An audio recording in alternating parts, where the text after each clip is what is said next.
Yang dinikmati dari Kalurahan itu baru satu, Pak, papan nama. Papan namanya hanya pajangan, wah sudah menjadi istimewa, tapi isinya belum bisa dinikmati. Untuk itulah ini menjadi pemikiran dari Dewan.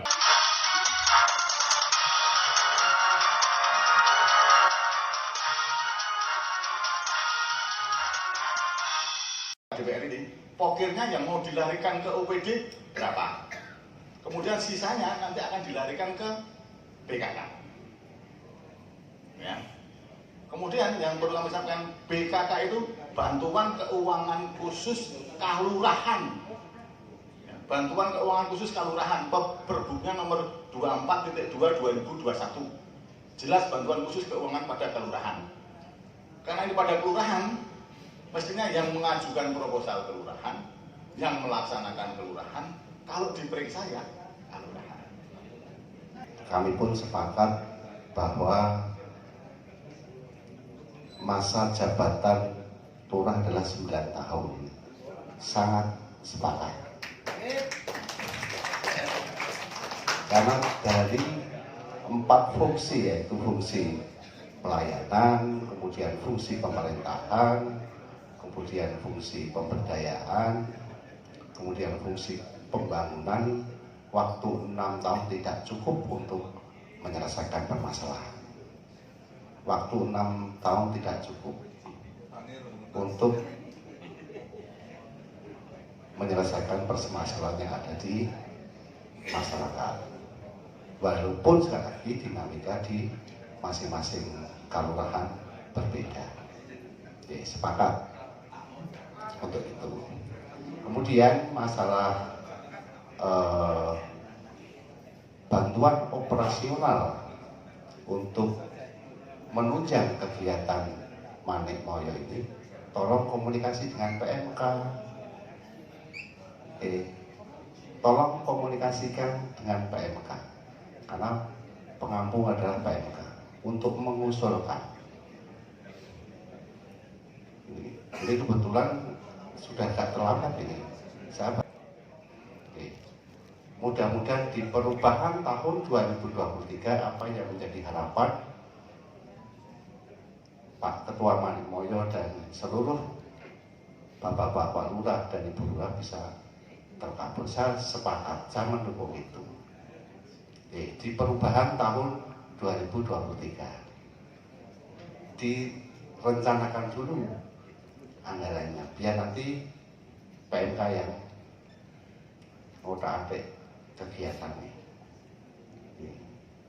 Kami siap untuk mengalokasikan anggaran, biar nanti PMK bekerja, cantolannya kegiatannya, itu cantolannya kegiatan.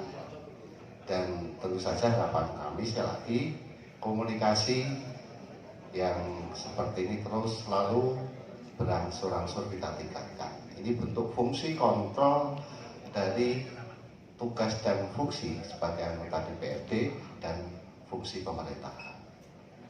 Ini. Saya terima kasih, Manik Moyo sangat kritis terkait kebijakan-kebijakan pemerintah daerah. Mengkritisi bukan berarti tidak sepaham dengan kebijakan itu, tetapi mengkritisi untuk membangun. Bagaimana nanti Sleman ke depan lebih baik dengan kebijakan-kebijakan raperdanya. Dan tentu saja sekali lagi saya mohon, kalau bicara masalah BKK, tolong ketika Pak Lurah Bu Lurah mengundang kawan-kawan DPRD di acara muskal, jangan di musrembang, di muskalnya. Ketika kawan-kawan DPRD punya kegiatan namanya penjaringan aspirasi, kemudian pemerintah daerah punya musduk, muskal, nah ini silahkan mengundang kawan-kawan DPRD biar tertata dengan baik, terencana dengan baik, biar kegiatannya tidak tumpang tindih. Ini di muskalnya kuncinya sebenarnya. Bagaimana nanti mengalokasikan kegiatan atau membreakdown kegiatan sesuai dengan kemampuan keuangan di kelurahan. Ini di Muskal, kuncinya di Muskal. Ketika di Musibang ini kan tinggal hasil akhir final. Dewan sudah tidak punya nafas, tidak punya uang untuk bagaimana nanti desa mempunyai kebijakan penganggaran di Kabupaten Sleman. Yang pertama adalah anggaran yang bisa diraih di teman-teman di desa, ada namanya dana PUPM. Bapak Ibu sudah paham dana PUPM, pagu usulan pemberdayaan masyarakat, yang nanti akan didiskusikan, yang pagunya per kecamatan, ya, per kecamatan. Kemudian itu didiskusikan, ditetapkan di musrenbang di kecamatan. Oh sorry, Kapanewon. Oke, matur nuwun. Saya rumah dengan isi kita ini. Nggih, matur nuwun di Kapanewon. Nggih. Lalu dana PUPM itu digunakan untuk yang menjadi kewenangan kabupaten. Ya, jadi PUPM itu digulirkan di Kapanewon untuk ditetapkan penggunaannya oleh masyarakat di Kapanewon dan kelurahan yang menjadi kewenangan kabupaten. Pertama itu dana PUPM.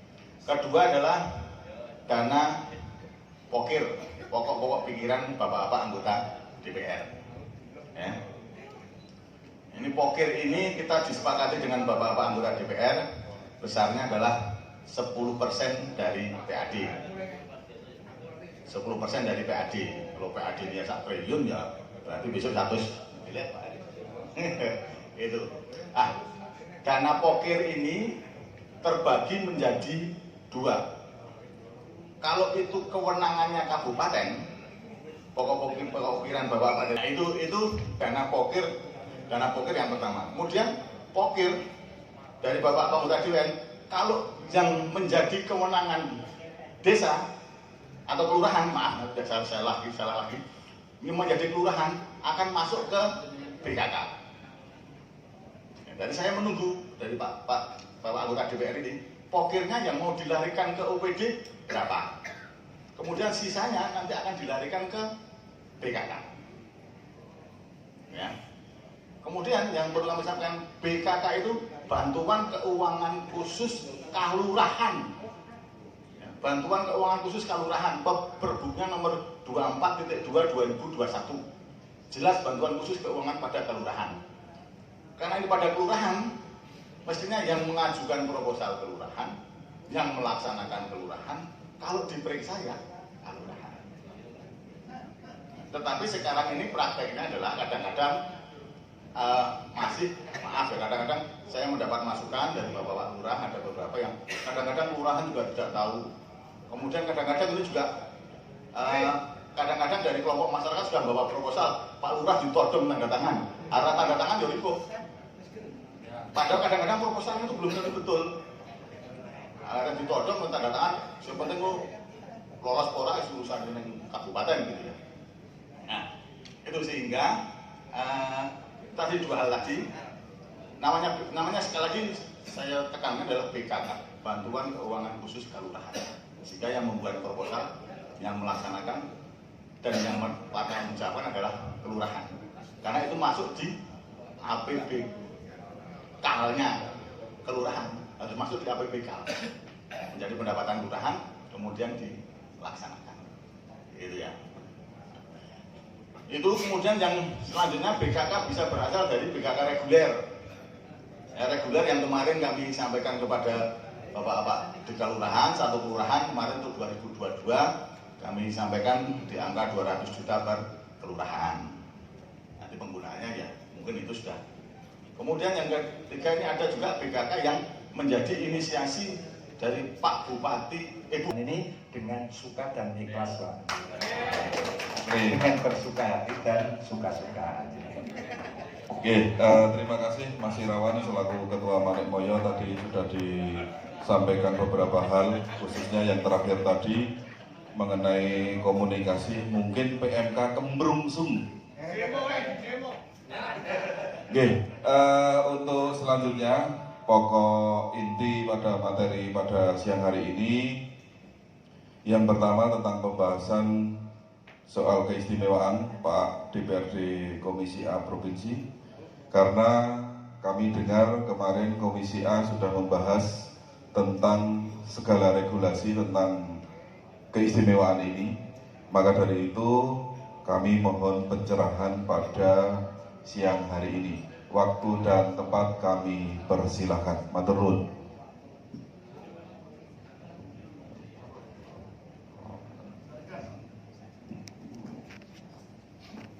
Terima kasih. Assalamualaikum warahmatullahi wabarakatuh.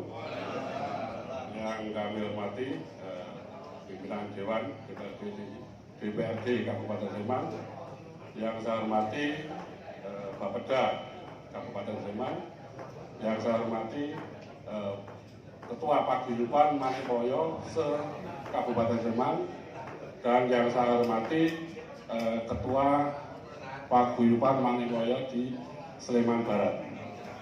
Sebelumnya, marilah kita panjatkan puji syukur kepada Allah SWT yang telah melimpahkan rahmat dan hidayah kepada kita semua, sehingga pada siang sore hari ini kita bisa silaturahim di Westlake ini dengan kondisi sehat walafiat, tidak kurang suatu apapun. Selawat serta salam semoga tercurah kepada junjungan kita Nabi Agung Muhammad Sallallahu Alaihi Wasallam yang kita tunggu-tunggu sapanya di yaumul qiyamah. Allahumma amin. Yang pertama dan utama kami haturkan banyak terima kasih kepada Paguyuban Manepoyo Kabupaten Sleman yang telah mengundang kami dari DPRD DIY Komisi A, dan alhamdulillah kami bisa silaturahim bersama panjenengan untuk dalam rangka pertemuan rutinan 3 bulanan ya Pak. Semoga pertemuan pada siang sore hari ini kita bisa memberikan kemanfaatan. Di sini kami akan menyampaikan bahwa di daerah istimewa Yogyakarta mendapatkan sebuah undang-undang keistimewaan, yaitu Undang-Undang Nomor 13 Tahun 2012.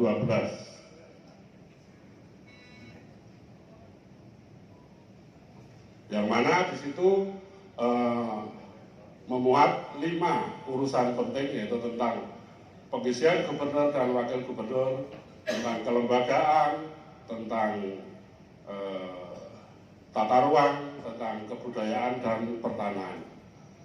Ini penting kita sampaikan karena sebenarnya kaitannya dengan dana keistimewaan itu sebenarnya sudah diluncurkan kepada masyarakat, utamanya di wilayah Kabupaten Sleman ini. Namun demikian, sering kita sudah memanfaatkan, tapi tidak tahu sumber dana itu dari mana. Untuk itu, tentang dana keistimewaan ini perlu sosialisasi seperti ini. Ini penting sekali. Dan tadi disinggung kaitannya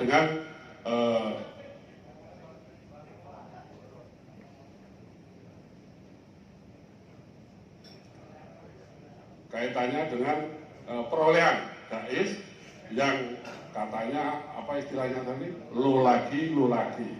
Nah ini di sini kami akan mencoba menjawab dari keresahan daripada bapak-bapak lurah di wilayah Kabupaten Sleman ini. Di sini akan kami sampaikan strategi meraih dana keistimewaan. Strategi untuk meraih dana keistimewaan perlu kita sampaikan karena memang selama ini banyak sekali persyaratan-persyaratan yang harus kita penuhi. Namun demikian, dalam kesempatan ini akan kami sampaikan secara keseluruhan sebenarnya dana keistimewaan itu diperuntukkan untuk masyarakat semua. Jadi jangan salah atau jangan timbul image bahwa dana keistimewaan itu hanya yang mendapatkan yang sudah istilahnya memenuhi beberapa kriteria yang selama ini berjalan. Karena perlu dicatat bahwa kebijakan-kebijakan itu hari ini boleh dikatakan sudah sedikit-sedikit untuk dikurangi. Karena apa? Karena serapan untuk dana keistimewaan memang relatif masih minim. Sebenarnya dana keistimewaan itu sangatlah luar biasa. Yang mana di situ memuat 5 urusan penting, yaitu tentang pengisian gubernur dan wakil gubernur, tentang kelembagaan, tentang tata ruang, tentang kebudayaan dan pertanahan. Ini penting kita sampaikan karena sebenarnya kaitannya dengan dana IS. Dana keistimewaan itu sebenarnya sudah diluncurkan kepada masyarakat, utamanya di wilayah Kabupaten Sleman ini. Namun demikian, sering kita sudah memanfaatkan, tapi tidak tahu sumber dana itu dari mana. Untuk itu, tentang dana keistimewaan ini perlu sosialisasi seperti ini. Ini penting sekali. Dan tadi disinggung kaitannya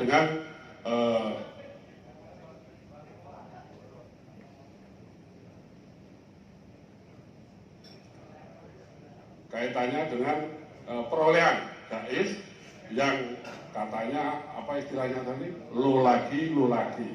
Nah, ini di sini kami akan mencoba menjawab dari keresahan daripada bapak-bapak lurah di wilayah Kabupaten Sleman ini.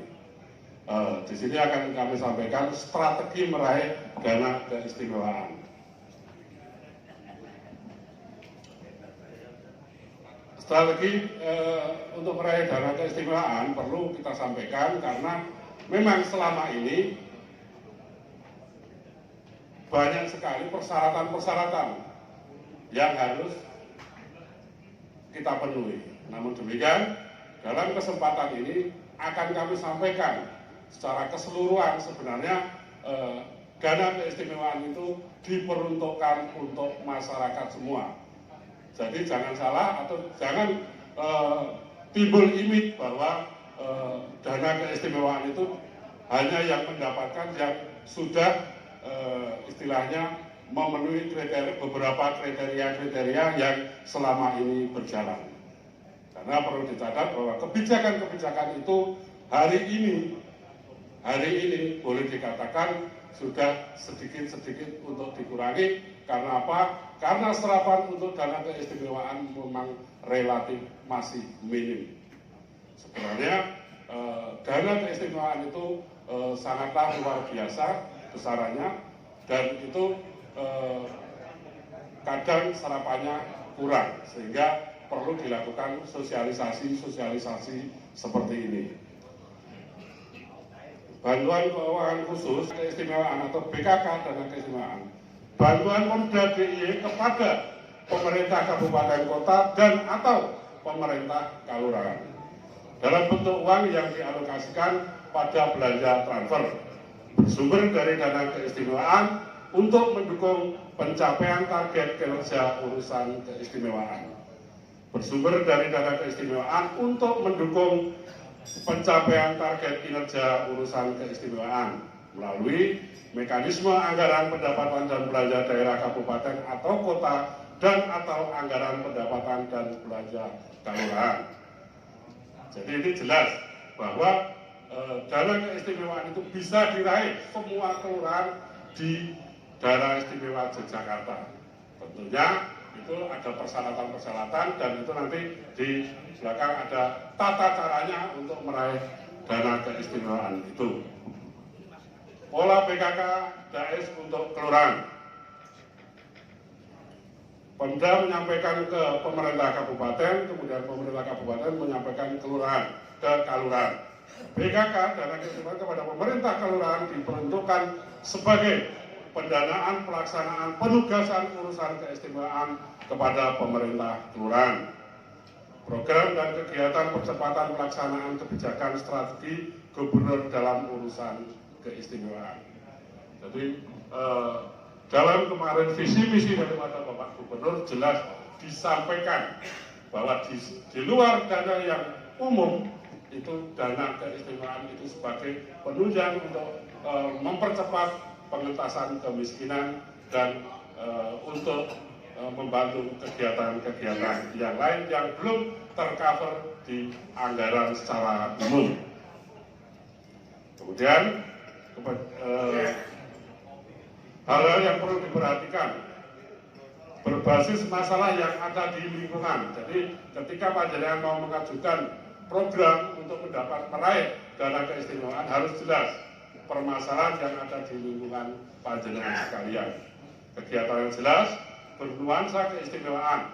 Tentu kegiatan itu masuk dalam 5 urusan, yaitu tentang 5 urusan tapi min 1, yaitu tentang pengisian gubernur dan wakil gubernur, karena itu hanya dilaksanakan di level provinsi, yaitu yang ada kaitannya dengan tata ruang, ada kaitannya dengan pertanahan, ada kaitannya dengan kebudayaan. Murah dan semuanya saja yang kami hormati dan kami cintai. Kita langsung saja, Pak. Yang pertama saya tertarik dengan keistimewaan. Ini hanya pengunek-unek saja. Dulu lurah sudah ditetapkan menjadi pemangku istimewa di Provinsi Daerah Istimewa Jogja dan ditindaklanjuti di Kabupaten Sleman. Cuman kalau ini tidak hanya istilahnya badan halus, Pak. Jangan menjadi badan halus.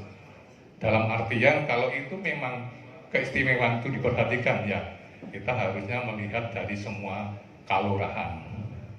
Memang kalurahan itu ada yang sudah menjadi kalurahan budaya dan juga rintisan budaya. Namun selama ini terus terang saja ini belum bisa dinikmati. Terutama mungkin ada 1-2 yang kalurahan belum mendapatkan dana keistimewaan. Saya dari kalurahan Blogowati, Pak. Dari kalurahan Blogowati lewat Laki. Nah, ini yang dinikmati dari kalurahan itu baru 1, Pak, papan nama. Papan namanya hanya Pak Jangan, wah sudah menjadi istimewa, tapi isinya belum bisa dinikmati. Untuk itulah ini menjadi pemikiran dari Dewan. Pemikiran dari Dewan. Terus terang saja, ini ya mestinya kita berkompetisi. Kalau itu memang kalurahan itu sudah menjadi kalurahan budaya, ya berarti harus dapat. Tapi yang rintisan itu ya harus mendapat mungkin ya tahap-tahapan, ada tahapannya mungkin. Saya terus terang untuk kalurahan Trogadi itu sudah tahun 2018 kita tetapkan menjadi rintisan budaya, tapi sampai sekarang belum pernah mendapatkan bantuan keistimewaan. Ini sejauh mana? Jadi semenjak saya jadi lurah 3 tahun sudah ditetapkan menjadi rintisan budaya, tapi sampai sekarang hanya badan halus, Pak Nyun Sewu, menjadi badan halus, tidak ada apa-apanya. Untuk itu menjadi perhatian dari kebijakan dari kabupaten maupun dari Bapak Dewan. Yang kedua, Pak, tadi disampaikan mungkin Dewan mempunyai dana poker. Ya, mestinya nek iso ya lurah ya duwe dana operasional. Gitu. Karena terus terang sekarang mungkin dari Dewan ya iso nyedaki lurah-lurah. Terus ngoten nggih. Nah, mestinya jika gitu, lurah yang kesempatan sore hari ini kita membahas tentang mekanisme dana keistimewaan yang pertama, yang kedua adalah sinkronisasi mekanisme baik dari Dewan Perwakilan Rakyat Kabupaten Sleman maupun provinsi, juga dengan Bapeda Kabupaten Sleman dan pemerintah kelurahan, sehingga nantinya asas keterbukaan perencanaan dan penganggaran khususnya BKK maupun Poker ini bisa bersama-sama selaras dan berkesinambungan. Ya. Terkait dana keistimewaan tadi ada istilahnya di apa LL tadi itu maksudnya gimana? Maksud kami untuk dana keistimewaan ini memang kami berharap bahwasanya untuk pemerataan ke semua desa di daerah istimewa Yogyakarta, khususnya di Kabupaten Sleman ini, supaya desa-desa ini semuanya bisa mengakses baik dengan mekanisme yang sudah ditetapkan melalui peraturan perundang-undangannya ataupun peraturan daerahnya, kemudian daerah-daerah itu, kemudian dari desa-desa itu kemudian bisa mengakses. Jadi kalau sekarang ini mungkin banyak kelurahan yang belum mengenali kategori mekanisme terkait dengan dana keistimewaan, sehingga kami berharap dengan pertemuan ini nantinya yang mendapatkan semuanya bisa merata. Jadi, karena selama ini mungkin yang dapat hanya baru desa-desa, misalnya ada desa Prener, desa Prima, desa budaya, desa rintisan desa mandiri budaya. Ini baru yang seperti itu. Nah, yang belum mempunyai kategori dan sebagainya ini dimungkinkan karena belum mempunyai atau mengetahui mekanisme terkait dengan bagaimana pencairan ataupun pengajuan anggaran dana itu, sehingga dengan pertemuan ini diharapkan bisa mengetahui dan bisa meraih anggaran dana ISIP. Masa jabatan 9 tahun ini memang sudah diwacanakan oleh Menteri Desa, terus Halim pada kesempatan yang lalu, sehingga kita hanya sifatnya mendorong supaya peraturan yang mengatur tentang undang-undang jabatan lurah ini untuk bisa segera direalisasikan. Tapi menurut kami karena ini domainnya bukan di kabupaten, tetapi domainnya ada di Jakarta, di pusat, di Kementerian Dalam Negeri. Jadi dari Kementerian Desa itu hanya mewacanakan, tetapi kalau masalah masa jabatan ini domainnya di Kementerian Dalam Negeri. Sehingga memang kita menunggu, kita sifatnya mendorong dari kementerian, dari kabupaten, dari Dewan Perwakilan Rakyat Kabupaten, Provinsi untuk bisa mendukung disegerakannya undang-undang ini. Nah, seperti itu saja. Iya. Mungkin terkait dengan 9 tahun ini apa yang di daerah lain cukup direspon tidak, Mas? Mungkin di Tulungagung atau di mana ya? Hampir semua lurah atau sebutan lainnya, kepala desa dan lain sebagainya, ini semuanya mendukung dengan masa jabatan 9 tahun. Karena memang 9 tahun ini mengadopsi dari aturan yang sekarang 18 tahun tetapi 3 periode dirubah menjadi tetap 18 tahun, tetapi lurah ini hanya menjadi 2 periode, artinya satu periodenya 9 tahun. Dan saya kira kepala desa ataupun lurah sebutan apapun terkait dengan itu mendukung dengan kebijakan ini, wacana kebijakan ini. Ya, terima kasih Pak.